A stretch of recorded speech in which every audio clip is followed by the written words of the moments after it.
بسم الله الرحمن الرحيم نحمده ونصلي على رسوله الكريم أما بعد فقد قال الله تبارك وتعالى في كلامه القديم وفرقانه المجيد أعوذ بالله من الشيطان الرجيم بسم الله الرحمن الرحيم وما لكم لا تقاتلون في سبيل الله والمستضعفين من الرجال والنساء والبلدان الذين يقولون ربنا أخرجنا من هذه القرية الظالم أهلها وجعل لنا من لدنك وليا وجعل لنا من لدنك نصيرا. وقال نبينا عليه الصلاة والسلام يا معشر الشباب من استطاع منكم الباءة فليتزوج فإن لم يستطع وعليكم بالصوم فإنه له وجاء. صدق رسول الله صلى الله عليه وسلم. எல்லா புகழும் ஏக இறைவனான அல்லாஹ் ஒருவனுக்கே உரித்தானது. சலவாத்தும் சலாமும் நம் உயிருக்குயிரான உயிரினும் மேலான கண்மணி நாயகம் முஹம்மதுன் ரசூலுல்லாஹ் ஸல்லல்லாஹு அலைஹி வஸல்லம் அன்னவர்கள் மீதும் அன்னாரின் வழியிலே வந்த சத்திய சஹாபாக்கள் தோழர்கள் நல்லவர்கள் இந்த நிகழ்விலே குழுமி இருக்கிற நம் அத்துணை பேர்கள் மீதும் அல்லாஹுவின் சாந்தியும் சமாதானமும் என்றென்றும் உரித்தாவதாக என்று இறை இடத்தில் முறையோடும் நிறையோடும் சிரம் தாழ்த்தி கரம் ஏந்தி பிரார்த்தித்தவனாக 2 நாட்களாக நடைபெற்று வருகிற திருநெல்வேலி மாவட்ட ஜமாத்துல் உலமா சபை நடத்துகிற மீலாதுன் நபி விழாவோடு இந்த சமய நல்லிணக்க மாநாடு இதுகாரும் மிகச் சிறப்பாக நடைபெற்றிருக்கிறது. இதற்கு அடுத்து இறுதி அமர்வை நோக்கி இந்த நிகழ்வு நகர்கிறது. எனக்கு முன்னே பேசிய மரியாதைக்குரிய அண்ணன் ஜலீல் உஸ்மானி ஹஸ்ரத் அவர்கள் குறிப்பிட்டதை போன்று ஒரு முப்பரிமாணமாக பெருமானார் ரசூலுல்லாஹி ஸல்லல்லாஹு அலைஹி வஸல்லம் அவர்களை குறித்து பேசுகிற நேரத்தில் கண்டிப்பாக இந்த ஜமாத்துல் உலமா சபை எடுத்திருக்கிற இந்த காரணங்களை நாம் பேசாமல் இருக்க முடியாது. முதலாவது, ஜமாத்துல் உலமா ஒரு பேரணியை ஏற்பாடு செய்திருக்கிறது. அதிலே மனித மனங்களை மயக்குகிற போதைக்கு எதிரான வாசகங்கள் சொல்லப்படுகிறது. ஒரு அழகிய முன்னெடுப்பு. வேற வேற இடங்கள்ல போதைகளை பற்றி அல்லது இது போன்ற லாகிரி வஸ்துகளை பற்றி பேசுவது என்பது வேறு, ஜமாத்துல் உலமா முன்னெடுத்திருப்பது என்பது மிக முக்கியமானது. ஏனென்று கேட்டால் இந்த பொறுப்பை செய்வதற்கு மிக தகுதியானவர்கள் ஜமாத்துல் உலமா தான். நபி செஞ்ச வேலை. ஒரு நாள் திடீரென்று மதீனாவிலே மக்களை எல்லாம் பெருமானார் அழைத்தார்கள். உங்கள் வீடுகளிலே இருக்கிற அந்த போதை பானங்களை எடுத்து வாருங்கள் என்று சொன்னார்கள். சிலர் பானையோடும் சிலர் தோல் துருத்தியோடும் அதை பயன்படுத்துகிற வாகனத்தை கூட ஒருத்தர் எடுத்துட்டு வந்ததாக வரலாறு சொல்லுகிறது. ஒரு பொது வெளியில நிக்க வச்சுட்டு தன்னுடைய சகாக்களான அபூபக்கர் ரலியல்லாஹு தஆலா அன்ஹு உமர் ரலியல்லாஹு தஆலா அன்ஹு அழைத்து கொண்டு பெருமானார் அந்த இடத்துக்கு போய் தன்னுடைய கையாலே ஒவ்வொரு பொருளையும் உடைச்சாங்க அப்படின்னு வருது ஹதீஸ்ல. அந்த தோல் துருத்தியை ஒரு கத்தியை வச்சு கிழிச்சாங்க. இதை பார்த்து உமர் ரலியல்லாஹு தஆலா அன்ஹு கேட்டாங்க, யார சொல்ல ஏன்ட்ட கொடுங்க, நான் ஒரு 2 கிழிக்கிறேன். அப்போதைக்கு பெருமானார் சொன்ன வார்த்தை, வேண்டாம், அதை நானே செய்கிறேன். நான் செய்ததாக இந்த உலகத்தினுடைய வரலாறுகள் பதிவு செய்யப்படட்டும். இன்றிலிருந்து என்னை பின்பற்றுகிற இந்த இஸ்லாமிய மக்கள் யாரை நபியாக ஏற்றுக்கொண்டிருக்கிறார்களோ இதை தொடக்கூடாது என்று சொன்னார்கள். 1400 வருஷமாக ஒரு சமூகம் போதையினுடைய வாடையை கூட மறந்திருக்கிறது அப்படிங்கிறதுக்கு பெருமானார் அன்னைக்கு செஞ்ச மதீனாவிலே செய்த வேலை மட்டும்தான். சகோதரர்களே, அதோடு மட்டும் இஸ்லாம் விடல, அதுக்கு தண்டனையே அறிவிச்சிச்சு. 80 கசையடியை மார்க்கம் சொல்லுகிறது. எப்படி அடிக்கணும்? பெருமானார் அடிச்சும் காட்டினாங்க. ஒருத்தர் கம்பால் அடிக்கணும், ஒருத்தர் செருப்பால் அடிக்கணும், ஒருத்தர் துணியால் அடிக்கணும். கையில எது கிடைச்சதோ அதாலெல்லாம் அவர் அடிக்கணும். யார் போதையை பயன்படுத்தினாரோ 80 கசையடி. சரி, பெருமானார் சொன்ன பின்னே இப்படிப்பட்ட கசையடிகள் நடந்திருக்கிறதா? மீண்டும் யாராவது செய்தார்களா அப்படின்னு கேட்டா 7 நிகழ்வுகள் வரலாறிலே பதிவு செய்யப்படுகிறது. அதற்கப்புறம் 7 பேர் இந்த அடியை வாங்கினாங்க அப்படின்னு சொல்லிட்டு வரலாறு பதிவு செய்யப்படுகிறது. 7ஓட முடிஞ்சு. அதுக்கப்புறம் திரும்ப யாரும் இந்த போதையின் பக்கம் செல்லவில்லை என்று வரலாற்று சான்றுகள் நமக்கு தெரிவிக்கின்றன. இரண்டாவது, நாயகம் ஸல்லல்லாஹு அலைஹி வஸல்லம் அவர்களை குறித்து பேசுகிற இந்த நேரத்தில் இளைஞர்களை குறித்து பேச வேண்டும் என்று எனக்கு பொறுப்பு தந்திருக்கிறார்கள்.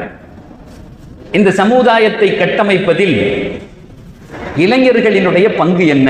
நிறைய ஸ்கூல் ஸ்டூடெண்ட்ஸ், காலேஜ் ஸ்டூடெண்ட்ஸ் இங்கே வருகை தந்திருக்கிறார்கள். பார்க்கும்போதே சந்தோஷமா இருக்கு. அந்த பேரணியில கலந்துக்கிட்டு அப்படி இங்கே வந்துட்டாங்க. அதற்கு முன்னே நிறைய பெரியவர்கள், பெற்றோர்கள், தாய்மார்களும் இங்கே வந்து வருகை தந்திருக்கிறார்கள். சமுதாய கட்டமைப்பில் இஸ்லாமியர்களுடைய பங்கு என்று மீலாதுல ஏன் பேசணும் அப்படின்னு கேட்டா, சகோதரர்களே, முழுக்க முழுக்க ஒரு தலைவர் தன்னை சுத்தி எப்போதுமே இளைஞர்களை கூட வைத்திருந்தார் என்று சொன்னால் அது பெருமானார் மட்டும்தான்.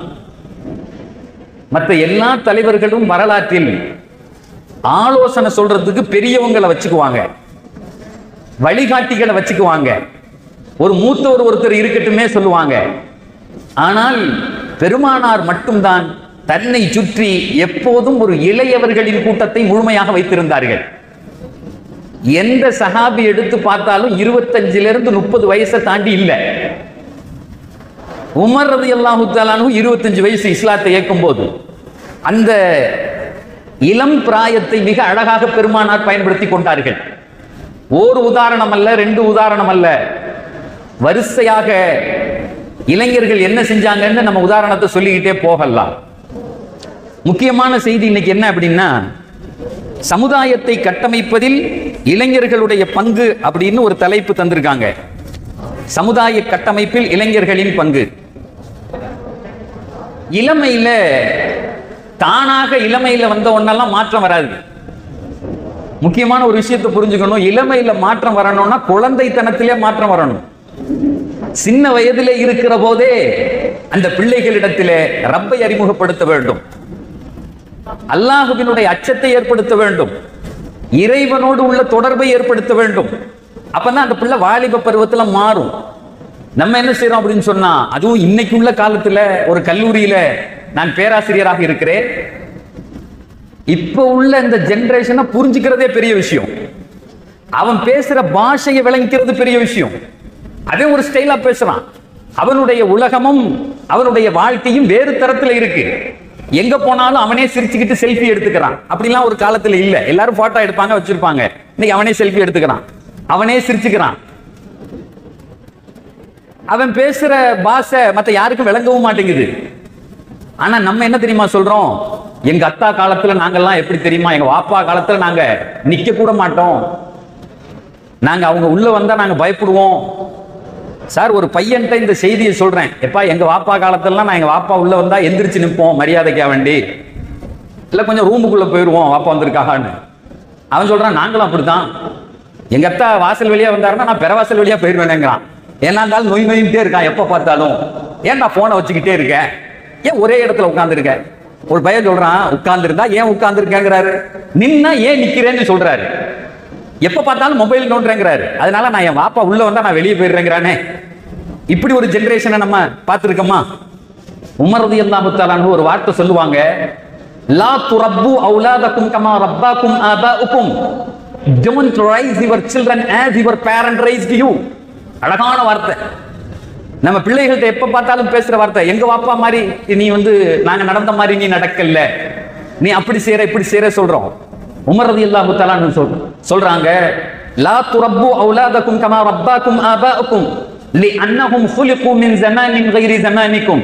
Don't raise your children as your parents raised you, because they were born in the light of digital era. அப்படிங்க, they were born in the digital era. இன்னைக்குள்ள இந்த பிள்ளைகளுக்கு பேரே டிஜிட்டல் கிட்ஸ் அப்படிங்களா. ஒரு 1.5 வயசு பிள்ளைக்கு மொபைலை கொடுத்தா இப்படி தள்ளி யூடியூப் எடுத்துருது. வயசான ஆளுகளுக்கு தெரியாது. 1.5 வயசு புள்ள எப்படி தள்ளுது, அதுக்கு தெரியுது யூடியூப் எங்க இருக்குன்னு, அந்த பாட்டை எடுத்துருது. டிஜிட்டல் கிட்ஸுங்களாம். ஒரு வித்தியாசமான உலகம். இந்த ஒரு ஜெனரேஷன் மாதிரி முன்னாடி ஜெனரேஷன்களை சந்ததிகளை யாரும் பார்த்ததில்லை.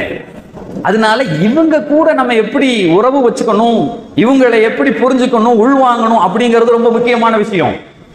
இவங்கள்ட்ட பேசுறதுக்கு ஒரு திறன் வேணும். பல ஆண்டுகளாக கல்லூரியில நாங்க இருந்த அந்த மாணவர்களை பார்க்கிறோம், ஒரு வித்தியாசமா வர்றான். அவனுக்கு எதை பத்தியும் கவலை இல்லை. ஒரு பையனை கூப்பிட்டு கேட்டேன், ஏன் ஒழுங்கா படிக்கிறது இல்லடா அப்படின்னு கேட்டேன். இது ஒரு வாத்தியார் கேட்கறது தானே, நல்லா படிச்சா நீ நல்லா இருக்கலாம் அப்படின்னு கேட்டதுக்கு அந்த பையன் அவன் சொல்றான், நல்லா படிச்சு என்ன செய்யன்னு கேட்டான். வேலைக்கு போவல்ல அப்படின்னு. அதை எங்க அத்தா பார்த்துக்குவாருங்களாம், எங்க வாப்பா பார்த்துக்குவாரு. இந்த காலேஜில் சேர்த்து விட்ட மாதிரி, என்ன படிக்கிறதுக்கு காசு கட்டினது மாதிரி, எனக்கு வேலையும் அவர் வாங்கி கொடுப்பாரு சார், நீங்க அதை பத்தி கவலைப்படுறீங்க. இப்படிலாம் ஒரு காலத்துல பேச மாட்டான். ஸ்கூல்ல இருந்து காலேஜ்லயே பல பேர் வாப்பா வந்து சேர்த்து விட மாட்டாங்க, நம்மளா போய் சேர்ந்துக்கணும், நம்ம தான் போகணும். நம்மளே சேர்ந்துக்கிட்டு நம்மளே படிச்சுக்கிட்டு டிகிரியை வாங்கி வேலை தேடி படாத பாடுபட்டு மேல வரணும். ஆனா இன்னைக்கு பிள்ளைகள் அப்படி அல்ல. they are in the sophisticated life. ரொம்ப சுகமா வாழணும்னு நினைக்கிறான், எந்த சிரமமும் இல்லாம. சிரமத்தை பூரா அத்தா அம்மா எடுத்துக்கணும்னு நினைக்கிறான். இப்படி ஒரு வாழ்க்கை வாழுகிற இந்த இளைஞர்களை சரிபடுத்துகிற வேலையை இஸ்லாம் செய்கிறது. சகோதரர்களே, எனக்கு தரப்பட்ட நேரத்திற்குள்ளே இந்த இளைஞர்களை கட்டமைப்பதற்கு 5 செய்தியை பெருமானார் சொன்னாங்க. அந்த 5 செய்தியை சொல்லிட்டு நான் என்னுடைய உரையினுடைய நிறைவுக்கு வருவேன். இங்கே நிறைய பெற்றோர்கள் வந்து இருக்கிறீர்கள், ஸ்கூல் பிள்ளைங்க, காலேஜ் ஸ்டூடெண்ட்ஸ் இங்க வந்திருக்காங்க. பெற்றோர்களுக்கும் அந்த செய்தி தேவை, பிள்ளைகளுக்கும் அந்த செய்தி தேவை. 5 செய்தியை பெருமானார் குறிப்பாக வாலிப வயது உள்ளவர்களுக்குன்னே பேசினாங்க. முதலாவது செய்தி, நாயகம் ஸல்லல்லாஹு அலைஹி வஸல்லம் சொல்றாங்க, ஹிஃபாதத்துன் நஃப்ஸ். உயிர்னா என்னன்னு உங்க பிள்ளைகளுக்கு கொஞ்சம் சொல்லிக் கொடுங்க. உயிர்னா என்னன்னு உங்க பிள்ளைகளுக்கு சொல்லிக் கொடுங்க. ஏன் அப்படின்னா, ஒரு லேசா பரீட்சையில 2 மார்க் குறைச்சு எடுத்தா செத்து போயிருதுங்க. ஒரு மொபைல் அம்மா வாங்கி பார்த்ததுக்குன்னு உயிரை விடுகிற பிள்ளைகள் இருக்கிறது. அந்த பிள்ளை சொல்லுது, என் பிரைவசியில நீ தலையிடாதங்கிறது. என்னுடைய பிரைவசிங்கிறது யார? பெத்த அம்மாவா அத்தாவை பார்த்து. அதை தாண்டி ஒரு பெற்றோருக்கு என்ன இருக்கிறது? முதல் விஷயம் உயிர் பாதுகாப்பு. இஸ்லாம் சொல்லுகிறது. நிறைய ஊர்கள்ல சமீபமாக நடக்கிற செய்தி உங்களுக்கு எல்லாம் நல்லா தெரிஞ்சிருக்கும். அது திருநெல்வேலி மேலப்பாளையம் சைடுல கேட்கவே வேண்டியதில்லை. வாப்பா வெளிநாட்டுல இருக்காரு, எனக்கு ஒரு பைக் வாங்கிட்டாங்கன்னு நிக்கிறான். அதுவும் சும்மா இல்ல, எனக்கு 1000 சிசி வாங்கிட்டா, 300 சிசி 500 சிசி வாங்கிட்டான்னு வாங்கிக்கிட்டு அந்த பையன் அதுல ஓட்டி பாக்குறான். சும்மாலாம் ஓட்டுறது இல்ல. எங்க வாப்பாவை இவன் ஏமாத்திட்டானோ என்னன்னு தெரியலையே, 160 வரையும் போயிருக்கு, முள்ளு அந்த இது போட்டிருக்கு நம்பரு. நான் அது வரையும் அந்த முள்ளு போகணும்னு ஓட்டி ஓட்டி பார்க்கான். இதுல ஹைவேல 120 60 வரையும் அந்த முள்ளு போகுதோ இல்லையே, இவன் முதுகு முள்ளு போயிருக்கு. முதுகு முள்ளு காலி ஆயிருக்கு. எங்க கல்லூரியில நான் அடிக்கடி சொல்றது, ஒரு பையன் வேகமா போனான் பைக்ல, வெளியில இருந்தேன், அவனை பார்த்துட்டேன், ஏன் இவ்வளவு வேகமா போறான். அடுத்த நாள் காலேஜுக்கு வந்தவன கூப்பிட்டு கேட்டேன், ஏன் வேகமா போனேன் பைக்ல. அந்த பையன் சொன்னான், ஒண்ணும் இல்லை சார் அப்படின்னா. இல்ல சொல்லியா, எதுவும் பிரச்சனையா, எதுக்கு இவ்வளவு வேகம்? அந்த பையன் சொன்னான், எனக்கு முன்னாடி இன்னொருத்தன் வேகமா போனான், அவனை முந்தணும்னு போனேன், அதை தவிர வேற எதுவும் கிடையாது. உடனே நான் கேட்டேன், அவனுக்கு முன்னாடி ஒருத்தன் போனான் பாத்தியா இல்லையான்னு. சார், ஏன் இதே வேகமா போற பைக்கு எனக்கு முன்னாடி அவன், அவனுக்கு முன்னாடி அவன் யாரு சார், நான் பார்க்கலையேன்னா. அதான் இஸ்ராயேல்னு சொன்னேன். இஸ்ராயேல் அந்த பயல காலி வந்ததுக்கு கூட்டு போயிட்டு இருக்காரு வேகமா. நீ ஏன்டா போற, நீ வாழ வேண்டிய புள்ளடா, இருக்கணும், படிக்கணும், இன்னும் வாழ வேண்டிய காலம் இருக்கு. அவன் பின்னாடி, இஸ்ராயலுக்கு பின்னாடி உனக்கு என்ன வேலை? அவன். சகோதரர்களே, எங்க பிள்ளைகளுக்கு உயிரின் அருமை தெரியவில்லை. பெருமானார் சொன்னாங்க, அத்தா நீ வாழணும்னாங்க, நீ இருக்கணும்னாங்க. அதனால உன்னுடைய உயிர் இங்கே ஹிஃபாதத்துன் நஃப்ஸ். பெருமானார் பேசுவார்கள். இந்த உலகத்தில் முக்கியமான விஷயம் பெருமானார் வந்து சொன்னது, இந்த உலகத்துல நீங்க இருக்கணும். அந்த இருக்கிறதை எதெல்லாம் கெடுக்குமோ, யுவர் எக்ஸிஸ்டன்ட் நீடட் அப்படின்னு சொல்லுவாங்க. உன்னுடைய இருப்பு தான் இந்த உலகத்தில், நீ வாழும் இந்த உலகத்தில். முதல் செய்தி தாய்மார்களுக்கு சொல்லிக் கொள்ளுகிறேன், உங்கள் பிள்ளைகளுக்கு நீங்கள் சொல்லாதீர்கள். நம்ம சொல்ற எந்த பேச்சையும் கேட்கிற லெவல்ல இன்னைக்கு பிள்ளைகள் இல்ல. எங்க பெருமானார் சொன்னாங்கன்னு சொல்லுங்க, அந்த வார்த்தைக்கு ஒரு மரியாதை உண்டு. எங்க அல்லாஹ் சொன்னா சொல்லுங்க, அது அவனிடத்தில் கேட்கிறதோ இல்லையோ அவன் இதயத்தில் அது கேட்கும். இந்த நிகழ்ச்சி முடியும் போது, நான் பேசி முடிக்கும் போது உங்களுக்கெல்லாம் ஒரு செய்தியை சொல்லுவேன். நீங்க அந்த வார்த்தையை சொன்னா அல்லாஹ் உங்கள் பிள்ளைகளை பாதுகாப்பானே, அந்த வார்த்தையை சொல்லுவேன். நான் மறந்துட்டா என்கிட்ட கேட்டுங்க. உங்க பிள்ளைய ஆணோ பெண்ணோ வெளியே அனுப்பும் போது போன முகத்தோடு, வண்டியில போனது மாதிரி என் பையன் திரும்ப வரணும், என் மக தவறான வழியில போயிடக்கூடாது, திரும்ப வரணும்னு நீங்க நினைச்சீங்கன்னா, அல்லாஹும் அல்லாஹ்வினுடைய தூதரும் நமக்கு ஒரு செய்தியை சொல்லி தர்றாங்க. அதை முடிக்கும் போது சொல்லுவேன் இன்ஷா அல்லாஹ். அதை நான் சொல்லனா நீங்க கேட்டுங்க. இரண்டாவது பெருமானார் சொல்லுகிறார்கள், முதல் செய்தி உயிர் பாதுகாப்பு. இதை உங்க பிள்ளைகளுக்கு நீங்க சொல்லி தரணும், அதான் நீ இருக்கணும் தான். இரண்டாவது பெருமானார் சொல்லுகிறார்கள் அறிவு பாதுகாப்பு. அறிவு பாதுகாப்பு. எந்த பொருள் உங்களுடைய அறிவை கெடுக்குமோ அதிலிருந்து உங்கள் பிள்ளைகளை நீங்கள் தூரப்படுத்த வேண்டும். அந்த பிள்ளைகளுக்கு எந்த அறிவெல்லாம் தேவையோ அது கிடைப்பதற்கு வழியை ஏற்படுத்த வேண்டும். இந்த ரெண்டு வழியும் பெருமானார் சொல்றார். அறிவு பாதுகாப்பு உலகத்துல முக்கியமான வேலை. இந்த சமுதாயத்தினுடைய அறிவை அடுத்த ஜெனரேஷனுக்கு கடத்துறது. இந்த அறிவு பாதுகாப்பை நம்ம கெடுக்கக்கூடிய போதையாக இருக்கட்டும், அல்லது மொபைலாக இருக்கட்டும், அல்லது இது மாதிரி எந்த பொருள்லாம் உண்டோ அதை விட்டு நம்முடைய பிள்ளைகளை நாம் தடுக்க வேண்டும். அதற்கான வழிகாட்டுதல்களை நாம் செய்ய வேண்டும் என்று பெருமானார் சொல்றாங்க. இது இரண்டாவது பாதுகாப்பு, அறிவு பாதுகாப்பு. சொன்னது மட்டும் இல்ல, பெருமானார் செஞ்சும் காமிச்சாங்க. தன்னுடைய பிள்ளைகளுக்கு அறிவை எப்படி கடத்துறதுன்னு சொல்லி கொடுத்தாங்க. தன்னுடைய மனைவி அன்னை ஹப்ஸா ரலியல்லாஹு தஆலா அன்ஹா திருமணம் முடிச்ச பின்னாடி அவங்கள போய் படிக்க சொன்னாங்க, எழுத படிக்க சொன்னாங்க. அந்த அம்மா கல்யாணம் முடிச்சிட்டு போய் எழுத படிக்கிறாங்க அன்னை ஹப்ஸா ரலியல்லாஹு தஆலா அன்ஹா. அதே அன்னை ஹப்ஸாவை இன்னொரு சந்தர்ப்பத்தில் பெருமானார் சொல்லுகிறார்கள், நீங்க மருத்துவம் படிச்சீங்கன்னு சொல்றாங்க. ஷிஃபா பின்த் அப்துல்லாஹ் என்று சொல்லுகிற ஒரு மருத்துவ பெண்ணிடத்தில் தன் மனைவி அனுப்பி விடுறாங்க. நாயகம் ஸல்லல்லாஹு அலைஹி வஸல்லம் போய் மருத்துவம் படிச்சுக்கங்க. ஆண்களை மட்டுமல்ல பெண்களையும் சேர்த்து படிக்க வேண்டும் என்று சொன்னவர்கள் எம்பெருமானார். அதே மாதிரி ஸெய்த் ரலியல்லாஹு தஆலா அன்ஹு, ஸெய்த் பின் சாபித் 11 வயசு சின்ன மகனார். ரசூலுல்லாஹ் அழைச்சு சொன்னாங்க, யகூதிகளுடைய மொழியை நீ படிப்பான்னு சொன்னாங்க. இந்த உலகத்தில் ரெண்டு விஷயம் முக்கியமானது. ஒன்றாவது மொழி, இரண்டாவது கணக்கு. எண்ணும் எழுத்தும் கண்ணன தகுமனா. எண்ணும் எழுத்தும் கண்ணன தகும். நம்ம தமிழ்ல எல்லாத்தையும் சொல்லி வச்சிருக்கான். ஒரு கணக்கும் லாங்குவேஜும் முக்கியமானது. நான் 8 ஆண்டுகள் துபாயில ஒரு கம்பெனில ஹெச்ஆர்ல வேலை பார்த்துட்டு இருந்தேன்.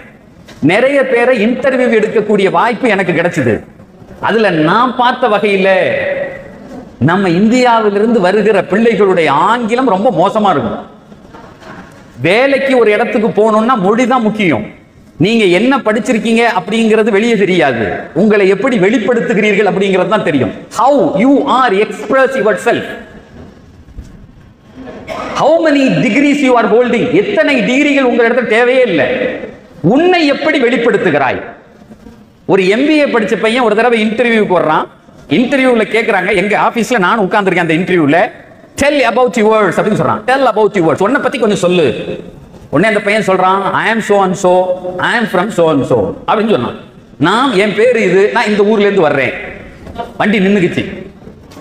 உடனே என் பக்கத்துல இருந்த அந்த அரபி மேனேஜர் அவர் சொன்னாரு, go ahead, why you are thinking, tell about yours அப்படின்னா. ரெண்டாவது எகைன் திரும்பவும் சொல்றேன், உன்னை பத்தி கொஞ்சம் சொல்லு. அந்த பையன் மேல இருந்து திரும்ப ஆரம்பிச்சான், I am so and so, I am from so and so, என் பேரு இது, நான் இங்க இருந்து வரேன். வண்டி நின்றுச்சு. உடனே அந்த அரபி கேட்டான், why you are wasting our time, go out, go to hell, go out, get out. எத்தனை ஆங்கிலத்துல கெட்ட வார்த்தை உண்டு அத்தனையும் சொன்னான். வெளியே போய் தொலைடாலே, போடா வெளியே. இன்டர்வியூ முடிஞ்சு நான் வெளியே வர்றேன். அந்த பையன் எங்க, நாங்க 3 பேரும் மேல ரூம் இப்படி ஏறி ரெண்டு, அந்த அரபி இன்னொருத்தரும் போயிட்டாங்க, நான் கீழே நின்றுருக்கேன். அந்த பையன் என்கிட்ட வந்து கையை பிடிச்சிட்டு அழுதான், அண்ணே நீங்க பார்த்து சொல்லுங்க, நான் தமிழ்நாடு தான், எனக்கு 4 அக்கா, எங்க அப்பா வட்டிக்கு வாங்கி என்னை அனுப்பி விட்டாரு, என்னுடைய விசா காலம் முடிய போகுது, நான் திரும்ப போனேன்னா என் அக்காமாருக்கு கல்யாணம் நடக்காதுன்னாரு அப்படின்னு சொல்றான் அந்த பையன். எனக்கு தமிழ்நாட்டினுடைய 4 அக்காக்கள் உள்ள ஒரு பையன், ஒத்த பையன் வட்டிக்கு வாங்கி அனுப்பியிருக்கான் அப்படின்னா இவன் நிலைமை எப்படிங்கிறது நமக்கு தெரியும். பாவம், உசுறு தொண்டா, அதாவது உயிர் இப்படி ஊசலாடிக்கிட்டு இருக்கு. சரிடா கேட்கறேன்டான்னு மேல போய் அந்த அரபிட்ட உட்காந்து அவன்கிட்ட சொன்னேன், இதே மாதிரி அண்ணா உரீது அண்ணா அக்கூலக்க செய்யம் மின் ஹதி தாலிப், இந்த இந்த இந்த இவரை பத்தி நான் கொஞ்சம் சொல்லிக்கலாம்னு நினைக்கிறேன், அவரை எடுப்போமே அப்படின்னு சொன்னேன்.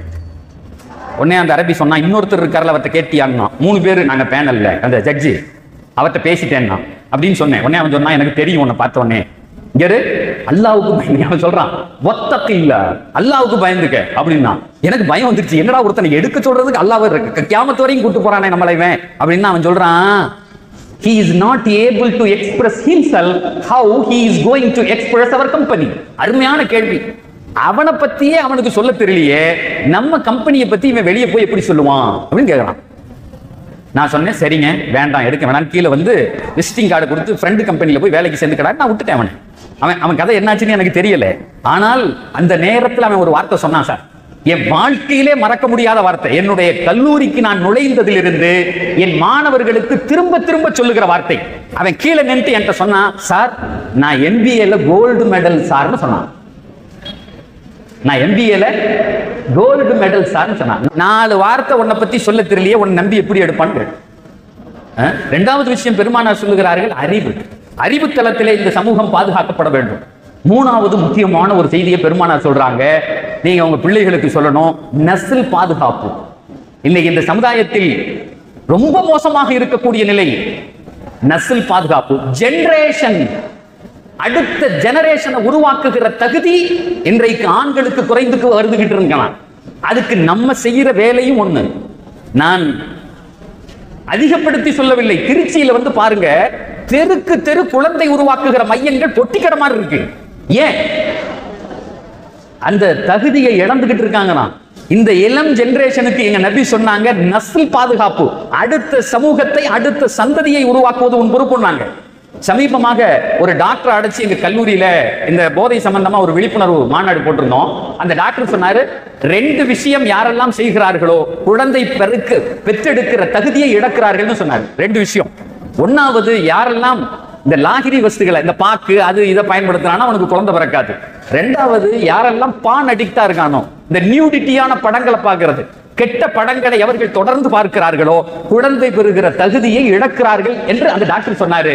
அப்பதான் நினைச்சு பார்க்கிறேன், 2000 வருஷத்துக்கு முன்னால், 1400 ஆண்டுகளுக்கு முன்னால் எம்பெருமானார் சொன்னார்கள், நீங்கள் அல்லாஹுக்கு பயந்து உங்கள் கண்ணை பாதுகாத்தால் உங்கள் மனைவியிடத்திலே இரட்டை சுகத்தை அல்லாஹ் தருவான்னு சொன்னான்.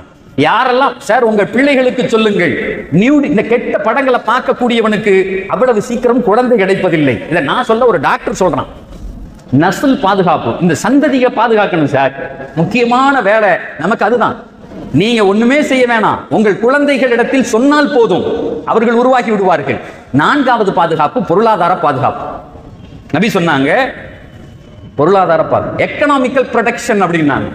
காசுகளை கண்டவன்ட்டையும் கொண்டு போய் கொடுக்க கூடாது. ஒரு குறிப்பிட்ட வயசுல பணத்தை உருவாக்குகிற அறிவு இந்த சமுதாயத்துக்கு வேணும்னாங்க. பணம் உருவாக்கப்பட வேண்டும். பிறக்கும் போதெல்லாம் எவனும் கோடீஸ்வரனா பிறக்கிறது இல்லை. இந்த உலகத்தில் அல்லாஹ் தஆலா நாம் செய்கிற வேலைக்கு மாறி மாறி பொருளாதாரத்தை தருகிறான்.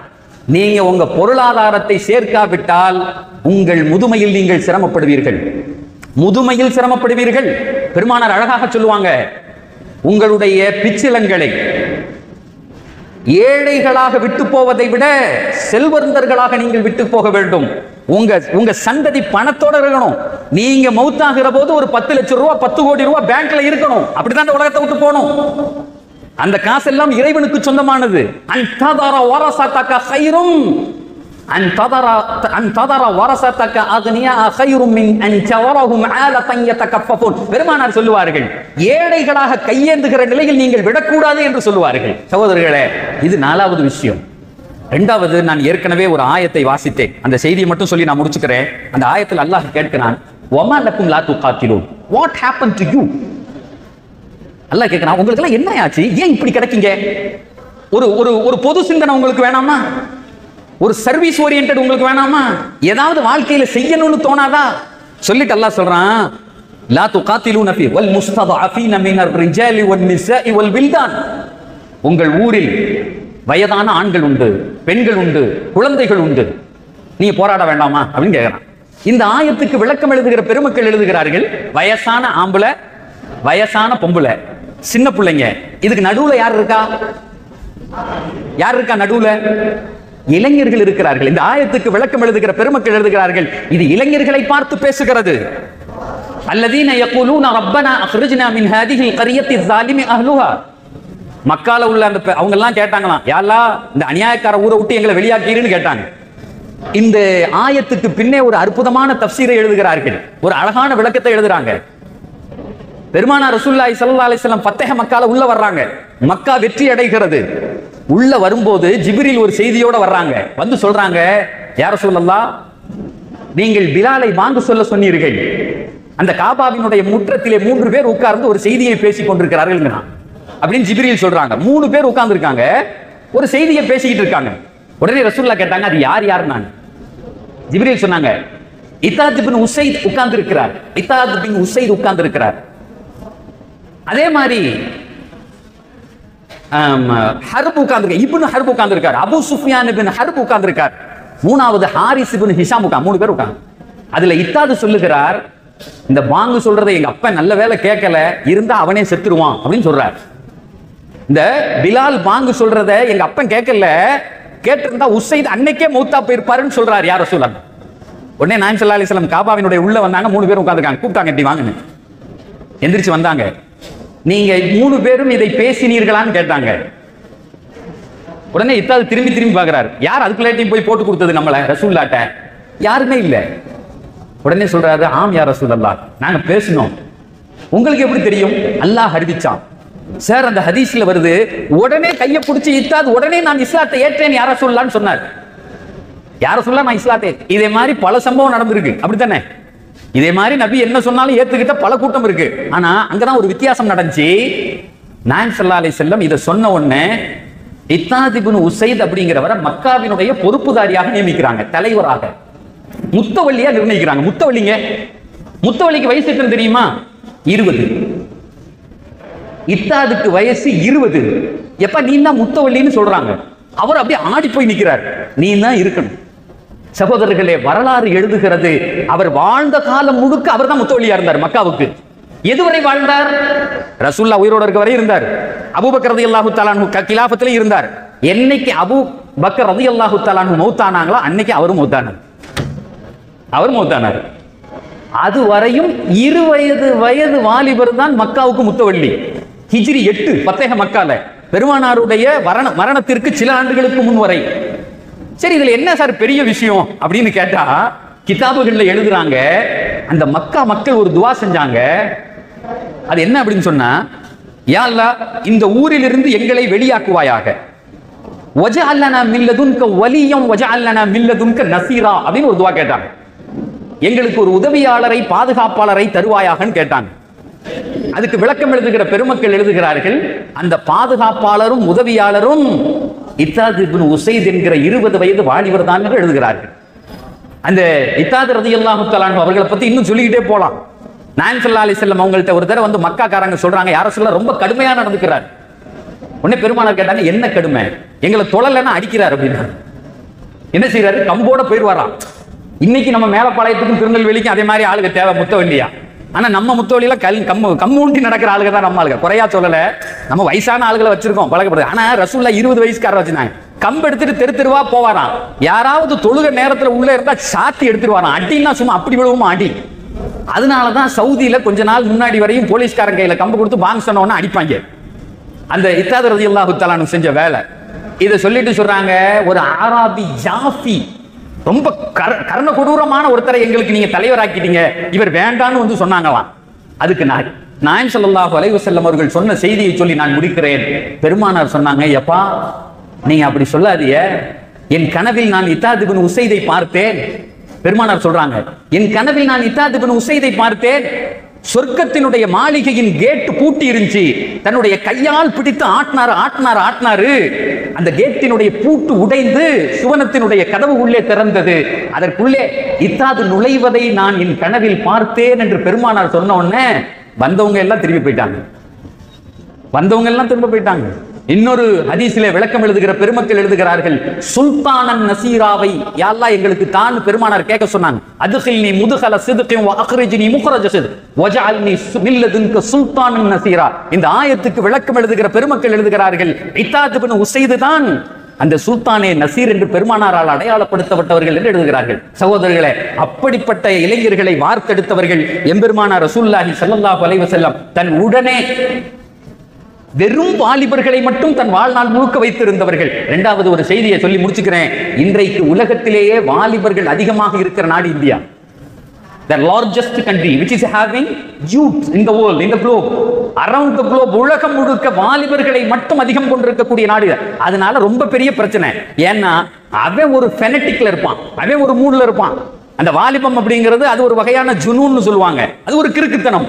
அப்ப இந்த பிள்ளைகளை சரியும் படுத்தணும், இந்த பிள்ளைகளை வச்சு அடுத்த சமுதாயத்தையும் உருவாக்கணும், வருகிற சமுதாயத்திற்கு உதவியாக ஆக்க வேண்டும். அப்ப அதுக்கு திருக்குறான்ல இருந்து அல்லாஹ் நமக்கு ஒரு வசனத்தை சொல்லி தர்றான். பிள்ளைகளை பெற்றிருக்கிற தாய்மார்களை உங்களுக்கு சொல்லுகிறேன், என் பிள்ளைக்கு என்ன கோர்ஸ் படிக்கணும்னு தெரியல, படிச்சுட்டான் வேலை கிடைக்கல, வீட்டிலே இருக்கான், இவனை என்ன செய்யறது அப்படின்னு நீங்க நினைச்சீங்கன்னா இந்த ஆயத்தை உங்கள் பிள்ளைகளுக்கு மத்தியில் உட்கார்ந்து நீங்கள் ஓதினால் அல்லாஹ் மிகச்சரியான வழிகளை காட்டுவான் என்று நமக்கு வழிகாட்டுதல் சொல்லித் தரப்படுகிறது. ரப்பனா ஆத்தினா மின் லதுன்க ரஹ்மத்தன் வ ஹய்யிஅ லனா மின் அம்ரினா ரஷதா. ஆயிரக்கணக்கானவர்கள் இந்த துஆவை கொண்டு தங்களுடைய குழந்தைகளுக்கு வேலை பெற்றிருக்கிறார்கள். லட்சக்கணக்கானவர்கள் எங்கள் பிள்ளைகள் என்ன படிக்க வேண்டும் என்பதற்கு இந்த ஆயத்தின் மூலமாக உதவியை பெற்றிருக்கிறார்கள். நீ உங்க பிள்ளை இதை படிச்சாதான் நல்லா வருவான், இதை படிச்சா வரமா அப்படிலாம் நீங்க நினைக்க முடியாது. உங்க மகன் எங்க போக வேண்டுமோ இந்த ஆயத்தை மட்டும் நீங்கள் ஓதினால், ரப்பனா ஆத்தினா மின் லதுன்க ரஹ்மத்தன் வ ஹய்யிஅ லனா மின் அம்ரினா ரஷதா என்ற துஆவை நீங்கள் உங்கள் பிள்ளைகள் ஆணோ பெண்ணோ ஓதினால் அல்லாஹ் வழிகாட்டுவான். இரண்டாவது ஒரு விஷயம் சொன்னேன், போற எங்க பிள்ளைகள் பொம்பளை பிள்ளைகள் போன முகத்தோட ஸ்கூல்ல இருந்து வரணும், பைக்ல போற பையன் அதே மாதிரியே திரும்ப வரணும் அப்படின்லாம் நம்ம நினைக்கிறோம். அப்படின்னு சொன்னா என்ன, நீங்க பையன் பைக்ல போனான்னா வயிற்றுல நெருப்பு கட்டிட்டு தான் உட்காந்துருக்கான். பொம்பளை பிள்ளை ஸ்கூலுக்கு போயிட்டு வர்றது வரையும் வயிறிலே நெருப்பு இருக்கிறது. திருக்குறானில் அல்லாஹ் ஒரு வசனத்திலே சொல்றான், ஓ உஃபவ்விது அம்ரி இலல்லாஹ். சார் திரும்பவும் சொல்றேன், ஆயிரக்கணக்கானவர்கள் இந்த வார்த்தையை கொண்டு தங்கள் ஆண் பெண் பிள்ளைகளை பாதுகாத்திருக்கிறார்கள். ஓ உஃபவ்விது அம்ரி இலல்லாஹ். உங்க பிள்ளை வெளியே போகும்போது தலையில கை வச்சு அல்லது தோல்ல கை வச்சு இந்த துஆ ஓதுங்க. நீங்களே போனாலும் ஓதலாம். அந்த ஆயத்தை அல்லாஹ் சொல்லிட்டு இத சொன்னா என்ன நடக்கும்னு சொல்றான். வ உஃபவ்விது அம்ரி இலல்லாஹ் சொல்லிட்டு அல்லாஹ் சொல்றான், இன்னல்லாஹ பஸீரும் பில் இபாத். காலேஜுக்கு பிள்ளை போகுது, தலையில கையை வச்சு இந்த வார்த்தையை சொல்றீங்க. அல்லாஹ் சொல்றான், படியில இறங்குனதிலிருந்து திரும்ப வருகிற வரை உங்கள் பிள்ளையை பாதுகாக்கிற பொறுப்பை ரப்புல் ஆலமீன் எடுத்துக்கொள்ளுகிறார். ரப்புல் ஆலமீன் எடுத்துக்கொள்கிறான். உங்க பையன் பைக் எடுத்ததுல இருந்து திரும்ப வர்ற வரையும் அதை பாதுகாக்கிற பொறுப்பை ரப்புல் ஆலமீன் எடுத்துக்கொள்கிறார். உஃபவ்விது அம்ரி இலல்லாஹ் இன்னல்லாஹ பஸீரும் பில் இபாத் ஃபவகாஹு அல்லாஹு ஸய்யிஆத்தி மா மக்கரு. அந்த பிள்ளையை யாராவது கெடுக்கணும்னு நினைச்சாலும், அந்த பையன் பின்னாடி உட்கார்ந்து கொஞ்சம் வேகமா போடான்னு எவனும் சொன்னாலும் அல்லாஹ் சொல்லுகிறான், அது காதில் விழாது, காதில் விழாது. போன முகத்தோடு உங்கள் பிள்ளைகள் உங்கள் இல்லம் திரும்பி வருவார். சார் இதை விட இந்த உலகத்துல நாம என்னத்தை பெருசா ஒரு சாதனையை நம்ம படைச்சிட போறோம்? எப்படி நம்முடைய பிள்ளைகளை நம்மால் பாதுகாக்க முடியும்? அல்லாஹ் சொன்ன வழிகளை தவிர இந்த இளைஞர்களை பாதுகாப்பதற்கு இன்னொரு வழி இல்லை. ஒரு அருமையான மாநாட்டை திருநெல்வேலி மாவட்ட ஜமாத்துல் உலமா சபை முன்னெடுத்திருக்கிறது. அல்லாஹ்வினுடைய மிகப்பெரிய கிருபை, அவர்கள் ஏற்படுத்தி இருக்கக்கூடிய இந்த நோக்கங்களை அல்லாஹ் பொருந்திக் கொண்டு பூர்த்தி செய்து இந்த விழா மிகச்சிறப்பாக நடந்து அதை இறைவன் பொருந்திக் கொள்வானாக, அல்லாஹ் கபூல் செய்வானாக. இதன் வழியாக என்ன நல்லறங்களை இந்த ஜமாத்துல் உலமா சபை எண்ணி இருக்கிறதோ அத்துணை நல்லறங்களையும் அல்லாஹு தஆலா இந்த மீலாது விழாவின் வழியாக தருவானாக என்று சொல்லி இங்கே ஹஜ்ரத் பெருந்தகை அவர்கள் வந்திருக்கிறார்கள். காஜா ஹஜ்ரத் மாவட்ட தலைவர் வந்திருக்காங்க. அதே மாதிரி மரியாதைக்குரிய நம்முடைய அப்பா காலேஜினுடைய கரஸ்பாண்டன்ட், நான் துபாயில் இருக்கும்போது ஒரு தடவை இவங்க துபாய்க்கு வந்தாங்க. அவங்களோடு சேர்ந்து இருக்கக்கூடிய பயணிக்கிற காலங்களை எல்லாம் எனக்கு அல்லாஹ் தந்தான். அவர் கூட ஒரு அரை மணி நேரம் பேசினது எனக்கு அவ்வளவு இன்ட்ரெஸ்டாகவும் ஊக்கமாகவும் இருந்தது. செக்ரட்டரி சாப் வந்திருக்காங்க. இங்கே இருக்கக்கூடிய அத்துணை உலமாக்களுக்கும் வருகை தந்திருக்கிற ஆண்கள், பெண்கள், பெரியவர்கள், தாய்மார்கள் அத்துணை பேருக்கும் என்னுடைய வாழ்த்தையும் நன்றியும் சொல்லி முடிக்கிறேன். வ ஆகிரு தஅவானா அல்ஹம்துலில்லாஹி ரப்பில் ஆலமீன். அஸ்ஸலாமு அலைக்கும் வரஹ்மத்துல்லாஹி வ பரகாத்துஹு.